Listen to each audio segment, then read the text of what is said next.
Chapter 135. Perpisahan, 2. Saya pergi ke restoran dengan Kim Suho. Sudah waktunya bagi saya untuk berurusan dengan semua urusan pribadi saya. Ada sesuatu yang perlu saya berikan pada Kim Suho. Ngomong-ngomong, mengapa kamu tidak makan dengan Chae Na-yun belakangan ini? Kim Suho duduk sambil melihat sekeliling restoran.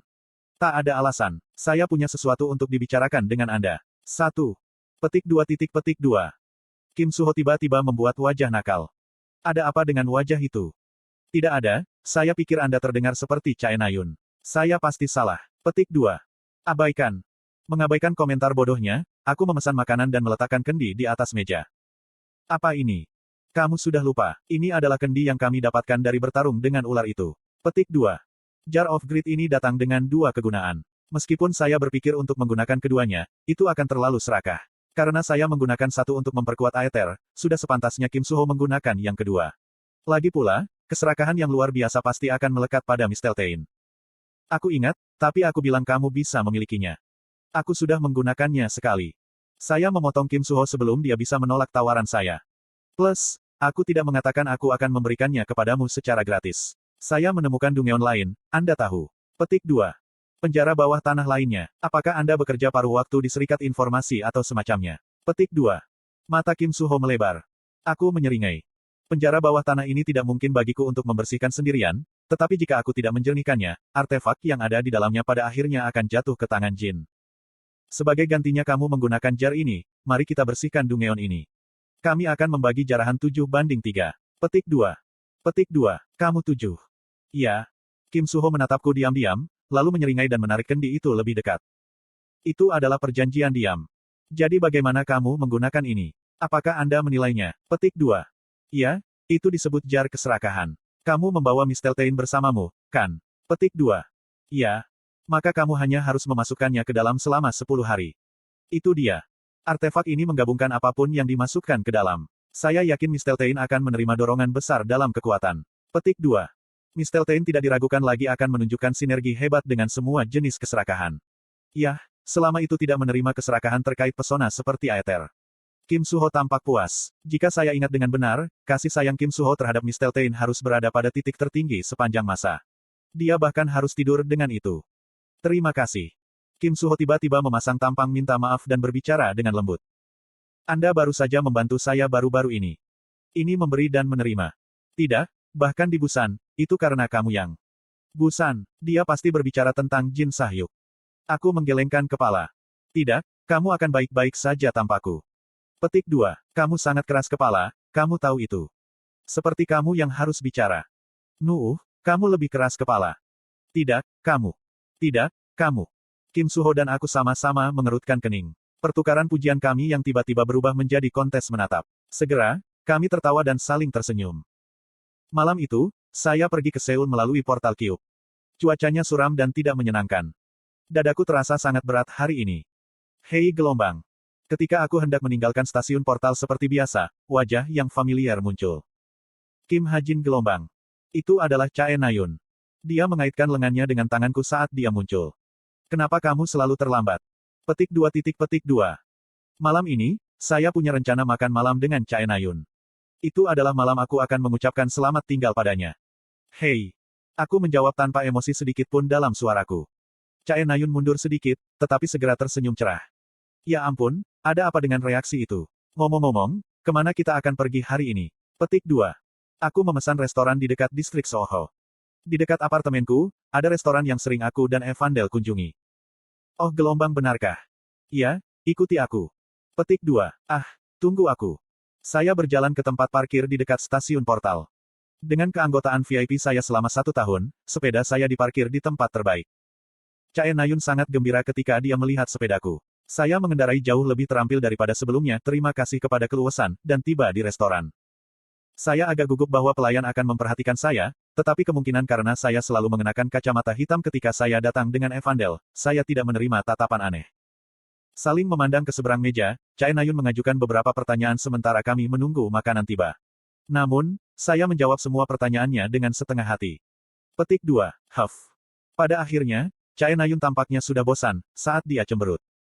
Bahkan ketika makanan tiba, saya tidak mengatakan apa-apa. Chae Na-yun melirikku saat dia diam-diam memakan makanannya. Dalam keheningan total, kami menghabiskan makan malam kami. Itu akan menjadi 230.000 won. Hei, aku akan membayar. Tidak, aku akan melakukannya. Saya membayar makanan sebelum Chae Na-yun bisa dan meninggalkan restoran. Langit cukup gelap.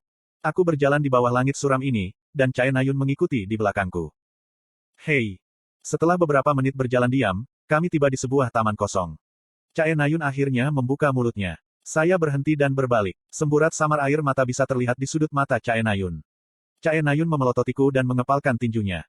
Apakah kamu sengaja menyiksaku? Petik 2. Saya tidak membalasnya. Suara marah Chae Na-yun berlanjut. Atau kamu mengabaikanku, benar-benar menyadari perasaanku. Mendengar suaranya yang berlinang air mata, aku menutup mata. Di kepala saya sekali lagi mengulangi tekad saya. Atau kamu benar-benar tidak sadar. Petik 2. Satu-satunya cara saya bisa tetap dalam ingatannya sebagai ingatan yang baik. Itu menjadi orang yang buruk, daripada seseorang yang harus dibunuh. Maaf. Saya harus mengakhiri hubungan kami sebelum itu berkembang lebih jauh. Tentang apa? Tanya Chae Na-yun dengan suara bergetar. Apa yang kamu minta maaf? Melihat ke matanya, saya berbicara dengan tegas. Aku putus sekolah. Petik 2 tanda seru petik 2. Napas mengejutkan Chae Na-yun mengalir melalui angin. Kenapa? Aku akan menjadi tentara bayaran. Saya sudah mendapat tawaran bagus. Petik 2. Petik 2. Ya, tapi kenapa? Aku tidak ingin memberitahumu itu. Alis Chae Na-yun berkedut. Petik 2. Lalu kapan kamu putus? Minggu depan paling awal. Minggu depan. Mendengar dua kata ini, Chae Na-yun tertawa sedih. Dan kapan kamu memutuskan? Sebelum aku menjadi tahun kedua. Mendengar itu, Chae Na-yun menggertakkan giginya dan dengan paksa meringkuk sudut bibirnya.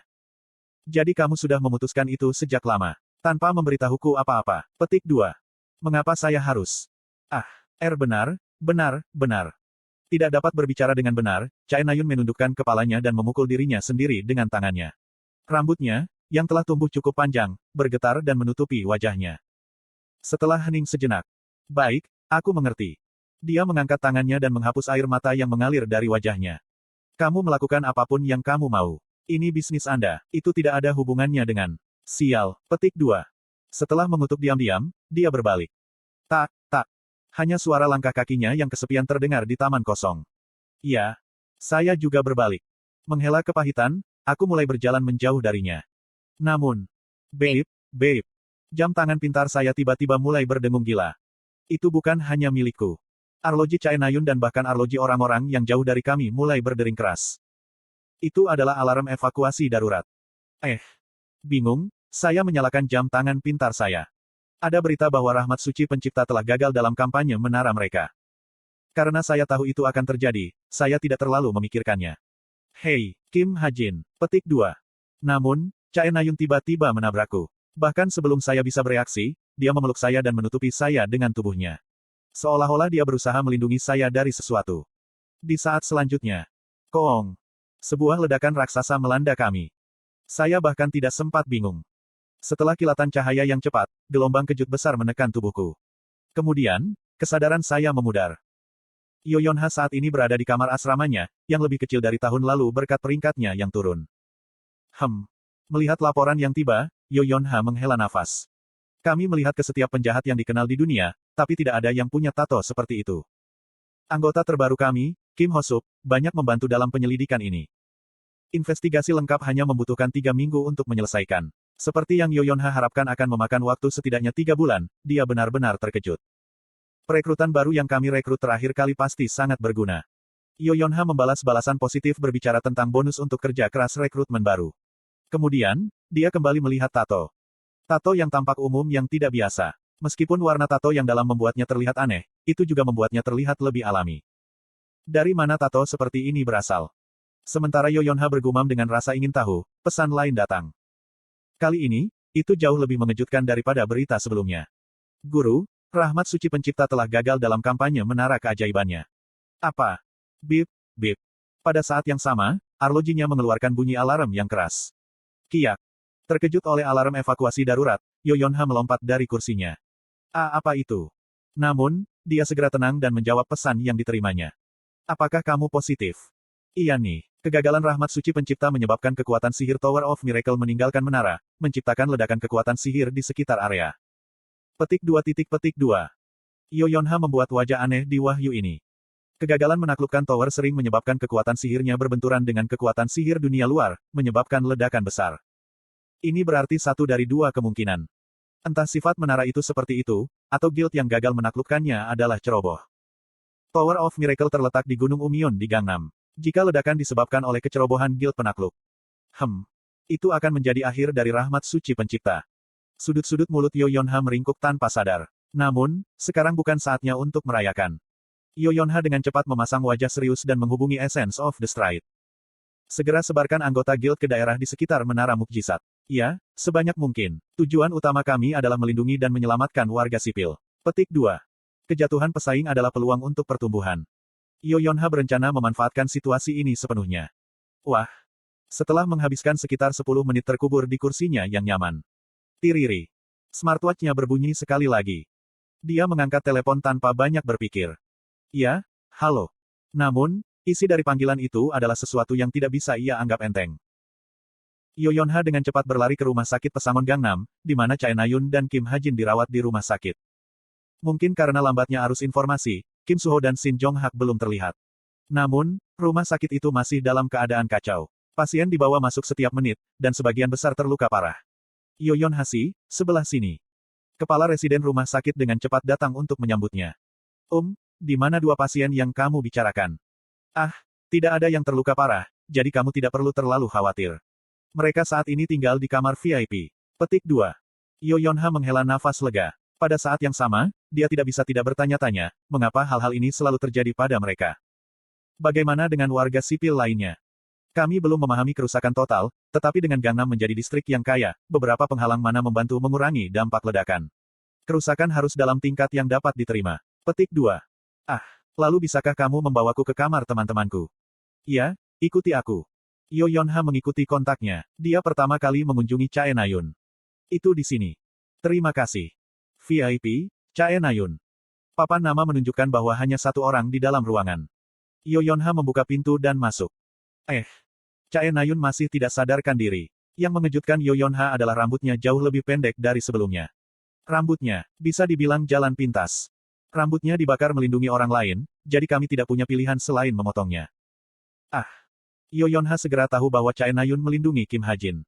Kamu tahu, dia akan baik-baik saja jika kamu tidak melindunginya. Ketika Yo Yonha bergumam, Chae Na-yun perlahan membuka matanya. Karena kaget, Yo Yonha dengan cepat berjalan menghampirinya. Na-yun. Petik 2. Chae Na-yun bergumam kosong setelah melihat langit-langit rumah sakit. Lalu, dia tiba-tiba terangkat. Tangannya gemetaran tak terkendali, dan matanya dipenuhi teror. Na-yun, semuanya baik-baik saja. Apa saja, Meskipun kata-kata hangat Yo Yonha, mata Chae Na-yun sudah merobek. Melihat dia berjuang untuk bangun dengan teror yang tak terkatakan, Yo Yonha tidak bisa menahan rasa iba.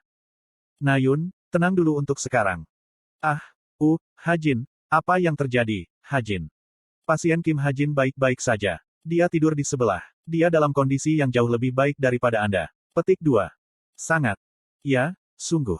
Baru saat itulah Chae Na-yun gemetaran berhenti. Tetapi segera setelah itu, dia mulai hiperventilasi. Lalu, dia pingsan. Yo Yonha berteriak kaget. Apa dia baik-baik saja? Petik 2. Ya, seperti yang saya katakan, dia tidak memiliki cedera fisik. Tapi dia terus menunjukkan tanda-tanda serangan panik. Ini sudah yang ketiga kalinya. Petik 2. Petik 2. Ketiga kalinya. Ya, saya percaya dia menderita bentuk PTSD. Itu. Yo Yonha dengan tenang meletakkan tangannya di dahi Chae Na-yun. Panas sekali. Benar, bagaimana dengan pasien lain? Pasien Kim Ha-jin ada di sebelah. Yo Yonha meninggalkan kamar Chae Na-yun dan pergi ke sebelah. Kim Ha-jin sedang tidur di ranjang rumah sakit. Sama seperti apa yang dikatakan dokter, ia sepertinya tidak memiliki luka yang nyata. Petik 2. Dia menderita luka bakar ringan pada kaki dan tangannya, tapi dia benar-benar baik-baik saja sebaliknya. Senang mendengar. Yo Yonha menatap Kim Ha-jin, yang sedang tidur dengan gaun pasien. Dia tampak santai dan damai.